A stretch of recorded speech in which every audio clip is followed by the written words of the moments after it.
Kami sa ibang bansa, nagpapakahirap.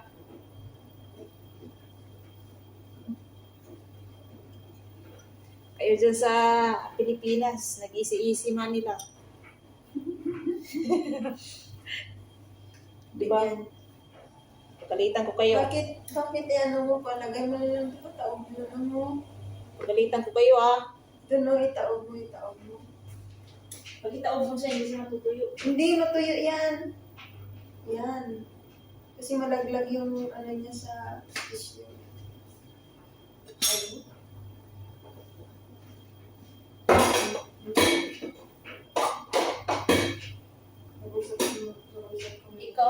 Ikaw,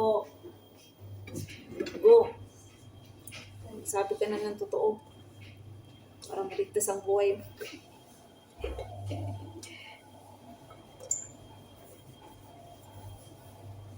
Kasi pag nagsabi ka ng totoo, kahit makulong ka, at least malinis na yung damdamin mo. So, kaysa nakukulong ka, tapos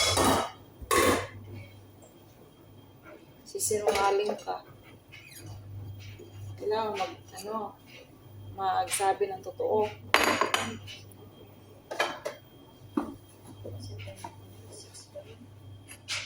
Para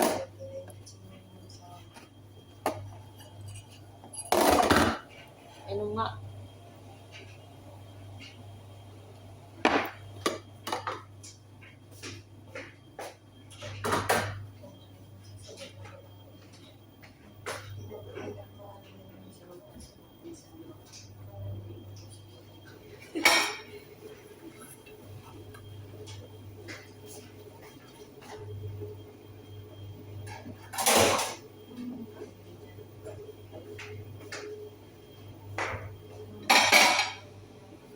nagsabi ka ng totoo, okay kayo.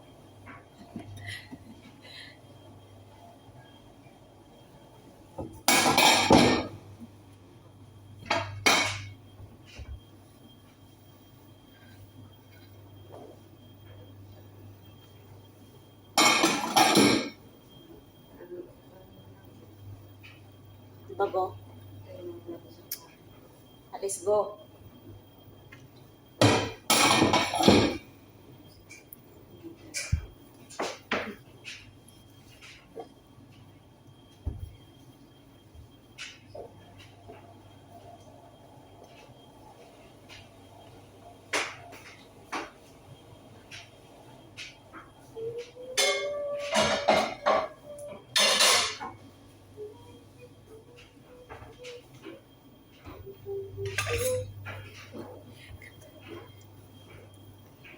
Kasi kapag nagsasabi ka ng totoo, kahit nakakulong ka, at least malinis na yung damdamin mo.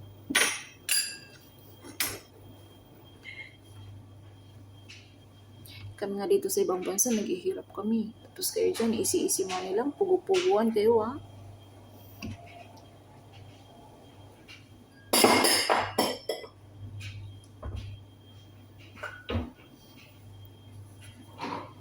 Parang iba yung ng aking cellphone.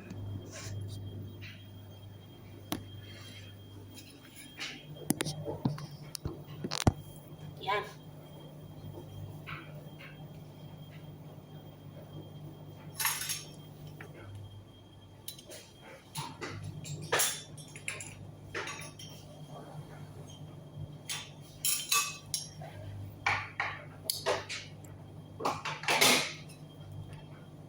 Kasi pag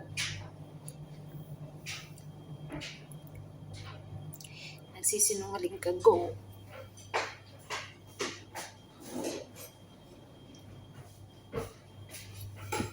Joke lang.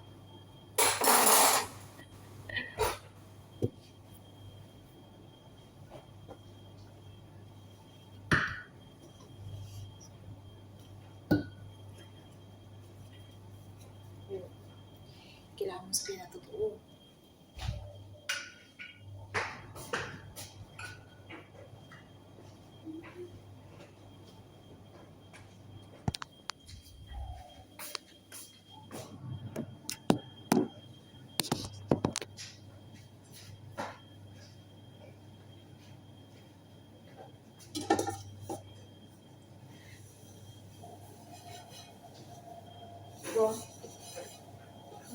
gulong-gulo sa Pilipinas. Bakit ang gulong-gulo nyo sa Pilipinas?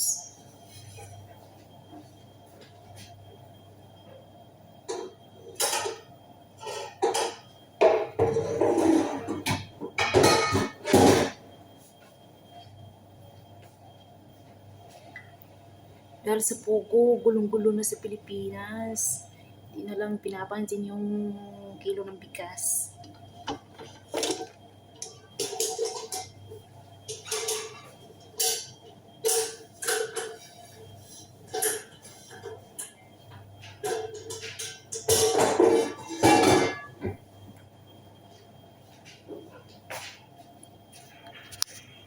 Pogo ang dahilan eh. Ang Pogo ang dahilan kung bakit magulo ang Pilipinas. Hindi yung yung legal na Pogo. Yung illegal talaga na Pogo. Yun ang nakakapagugulo ng Pilipinas. Ha?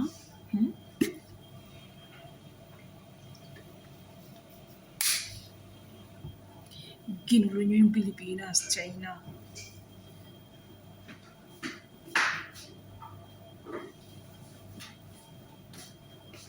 Kasi yung mga illegal na po, mostly mga Chinese. Mga Chinese. Ginulo yung Pilipinas, mga Chinese. Yung mga illegal yung mga illegal na po.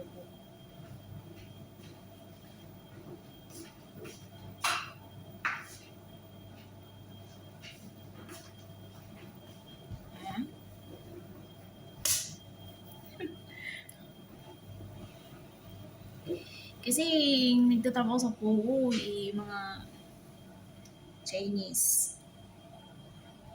Mostly Chinese. Chinese eh. Ganitong Pogo.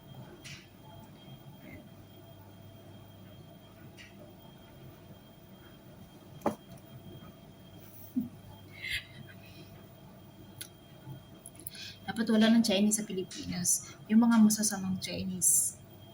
Diba? Ginulo yung Pilipinas. Oh, bakit ganun? Mga Pilipino sa China, nagtatrabaho sila ng marangal. Kayo, nang pumunta lang sa Pilipinas, ginulo nyo. Namin yung kababalaghan na ginawa. Pagtuguhan sa pagmumukha nyo. Ako pa sa'yo, Alice, magsabi ka na ng totoo. Para maligtas ang buhay mo. At least, sa loob ko ng kulungan, malinis yung puso mo. Sabi ka ng totoo o malaya ka.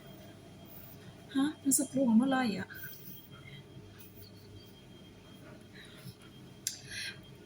Hindi, kahit nakakulong ka, alam ba?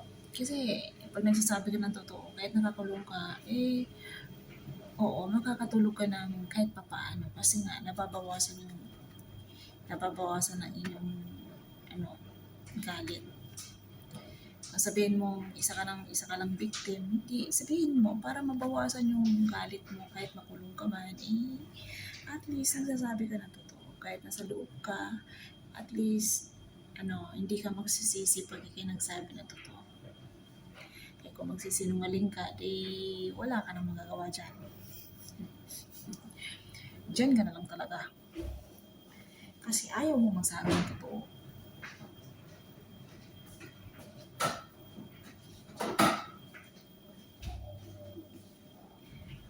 Kami dito sa ibang bansa, alas walang tulog para lang magtrabaho ng marangal. Tapos kayo, ginugulo yung Pilipinas, yung mga Chinese. Oh!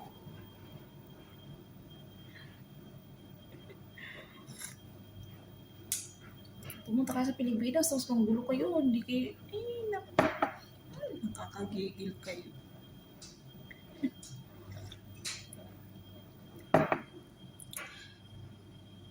May puguhan pa kayo, may nalalaman pa kayo mga...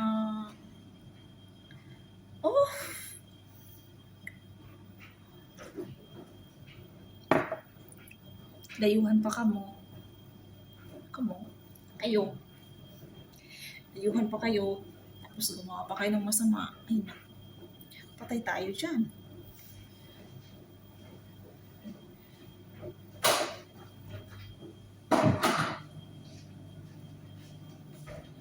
Galing talaga tong puno na to, no? Talagang limpak-limpak yung pera. Pirang malabo. Oo. Grabe. Nga manggid. Puro kalukuhan ginagawa.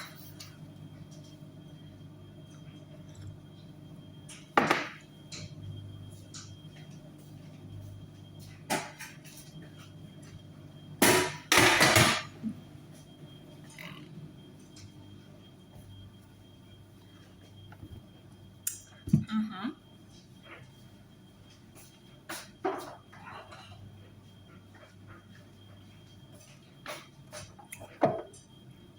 Nanggugulo kayo mga Chinese kayo. Ah.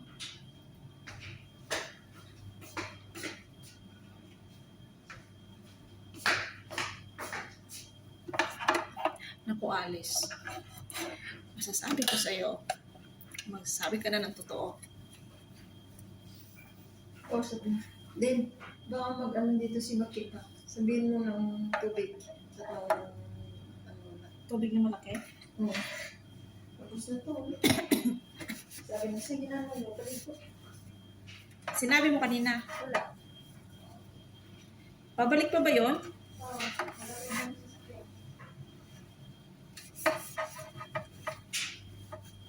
Advertise.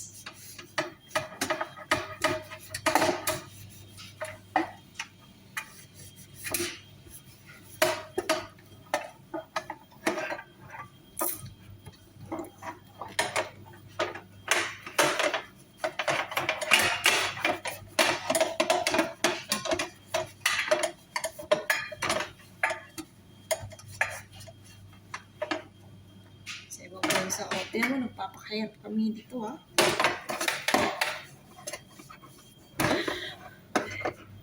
Trabaho kayo ng matino. Hindi puro illegal ang ginagawa ninyo. Balat kayo ng boto.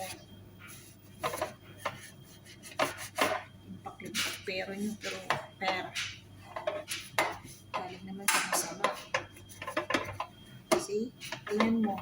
Isang lidlap nyo lang, wala na kayong pera. Ubusin niya ng mga pusla.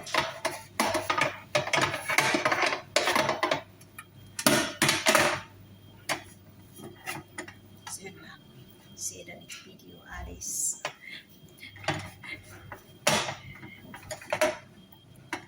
Parang mukha naman magsasabi na si Alice na to. Nagsasabi na siya ng totoo. Totoo ang kanyang nararamdaman. Nagsasabi na si Alice ng kanyang nararamdaman.